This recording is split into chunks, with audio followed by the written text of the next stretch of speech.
Ashama harka fuunee hordoftoota kiyya baga gammaddan baga walumaanuu gammanne kanaan booda daataa fayyadamuuf kaardii bituun hafee jira amma kallattumaan isteepiin isinitti argisiisu kana hordofuun nafaana tura. Wantiniin amma isinitti argisiisaa jiru kun yoo isinii hojjechuu baate fooloo teessan kallattumaan narraa kaafadhaan isiniin jaa hordoftoota kiyya. Hayya amma kallattumaan viidiyoo tana jalqaba viidiyoo tana laayik godhuudhaan nafaana tura.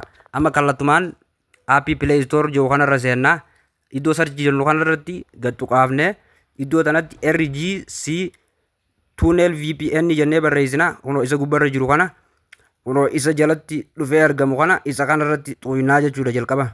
Ani waan hin buufadhee jiruuf oppinumaan jaa isin install godhatanii aappii kana amma oppin jeetiin jira haala kanaan naa fidaa jella tarjeenitiin irraa deebi'aa jechuudha.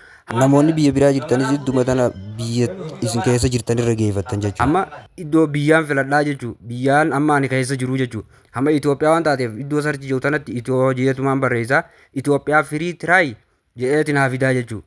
Amma irraa deebi'eetiin VPN IP address waan jedhamu jira sitingii san seenee iddoo sarchi jettu kanarratti gad tuqee IP jedhee barreessaa jechuudha. Yeroon barreessu haala kanaan fidaa isa gubbarraa kana irratti gad tuqaa jechuudha. IP kana haala kanaan dhufa amma daataadhaan itti banaa jechuudha. Yeroon daataa banu lakkoofsi IP addressii kun asiin kana naa dhufa jechuudha. 10 tuqaa 26 inni sanis ni hojjetaa jechuudha. Sanirra yoo geesse amma filaayimoot godheetiin irraa kaasaa jechuudha. Amma ni jijjiiramaa jechuudha. 10 tuqaa 90 asirratti ni hojjetaa jechuudha. Amma kallattumaaniin gara aappii kiyyaatti deebi'aa jechuudha.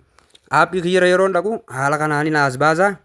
Iddoo start jettu kana kanaan tuqaa jechuudha. Yeroon iddoo start jettu kana connect naa tahaa jechuudha.